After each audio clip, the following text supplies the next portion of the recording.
বিসমিল্লাহির রহমানির রহিম। রসায়ন অধ্যায় 11, জীবাশ্ম ও খনিজ সম্পদ, লেকচার নাম্বার 5।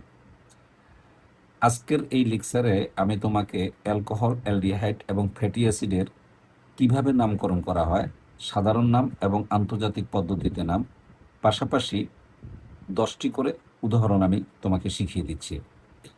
প্রথমে শিখাবো অ্যালকোহল কাকে বলা হয়।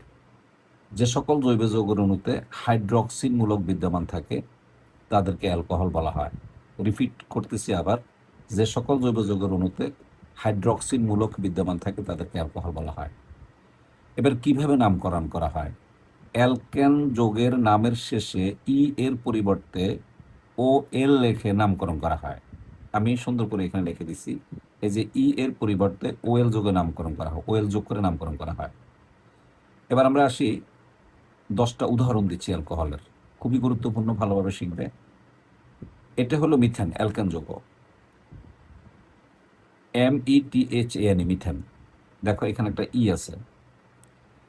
এখন এই মিথেন থেকে একটা হাইড্রোজেনকে অপসারণ করে তার পরিবর্তে যদি OH কে প্রতিস্থাপন করা হয় তাহলে CH3OH হয়, তখন এটা অ্যালকোহল হয়ে যাবে। যেহেতু এই অণুর মধ্যে OH মূলকটা বিদ্যমান আছে, তাহলে এটা অ্যালকোহল হয়ে গেল। এখন নামকরণটা কি হবে?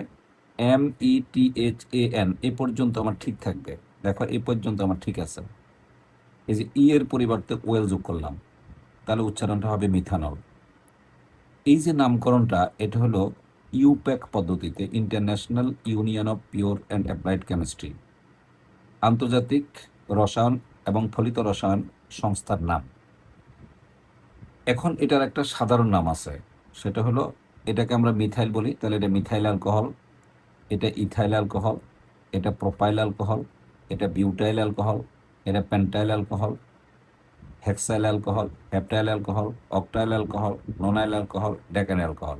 এটা সাধারণ নাম।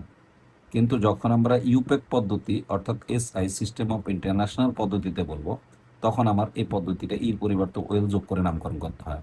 তাহলে মিথান থেকে যেটা পাইলাম আমরা, সেটা হলো মিথানল, এটা হলো ইথানল, এটা হলো প্রোপানল, এটা হলো বিউটানল, এটা হলো পেন্টানল, এটা হলো হেক্সানল, এটা হলো হেপ্টানল, এটা হলো অক্টানল, এটা নোনানল এবং এটা ডেকানল।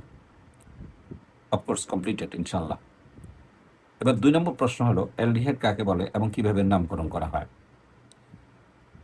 অ্যালডিহাইড হলো একই রকম সংজ্ঞা, যে সকল জৈব যৌগ অণুতে এই অ্যালডিহাইড গ্রুপ CHO মূলক বিদ্যমান থাকে তাদেরকে অ্যালডিহাইড যৌগ বলা হয়।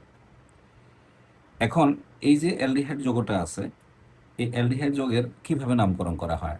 নামকরণ করা হয় একইভাবে, এই অ্যালকেন যৌগের নামের শেষে ই এর পরিবর্তে এবার AL যোগ করবে। আগে করছো OL, এবার ওর পরিবর্তে A আসবে, AL যোগ করে নামকরণ করা হয়। তাহলে কি হলো?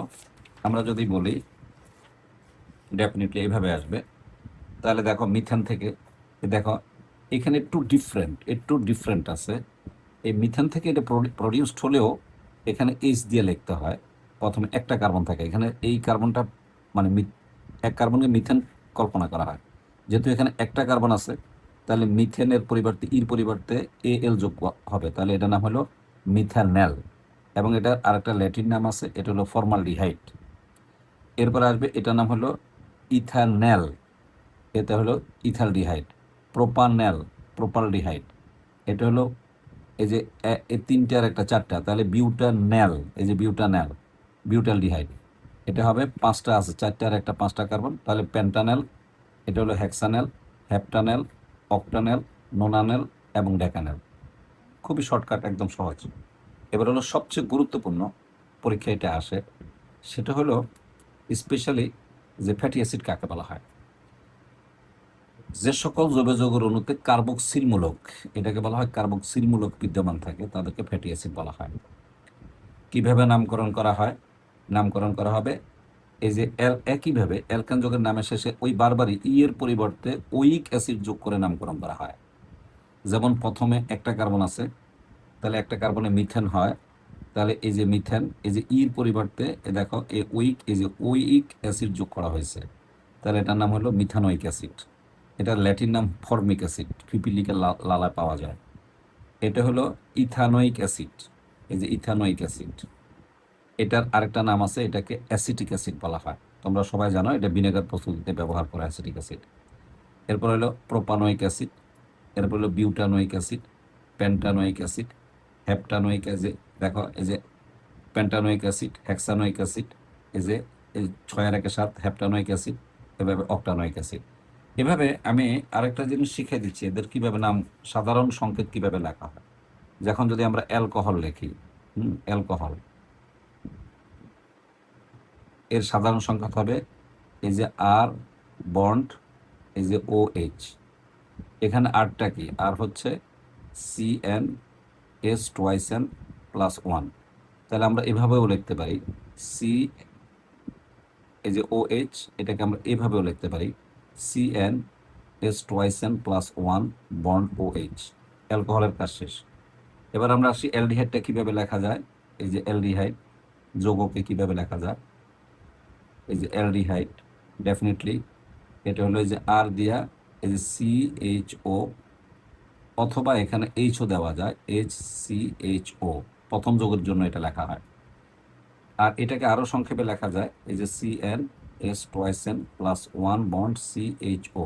এটা হলো সাধারণ সংকেত অ্যালডিহাইড যৌগের। এটা হলো ফ্যাটি অ্যাসিড, এটাকে আমরা কার্বক্সিলিক অ্যাসিডও বলে থাকি, ফ্যাটি অ্যাসিড। এই যে ফ্যাটি অ্যাসিড, এটা হলো আর, এই যে CH, অথবা আমরা এখানে প্রথম যৌগের জন্য HCH লিখতে পারি। তার মানে এখানে আর এর পরিবর্তে আমরা লিখতে পারি CN S2N+1 CH।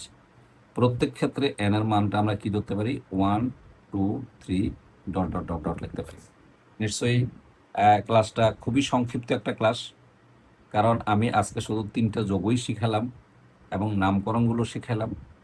এই 3টা যোগের মধ্যে সবচেয়ে বেশি ইম্পর্ট্যান্ট হলো ফ্যাটি অ্যাসিড, যেটা এটা পরীক্ষায় বারবার আসে, মাঝে মধ্যে অ্যালকোহলও আসে এবং মাঝে মধ্যে অ্যালডিহাইডও আসে।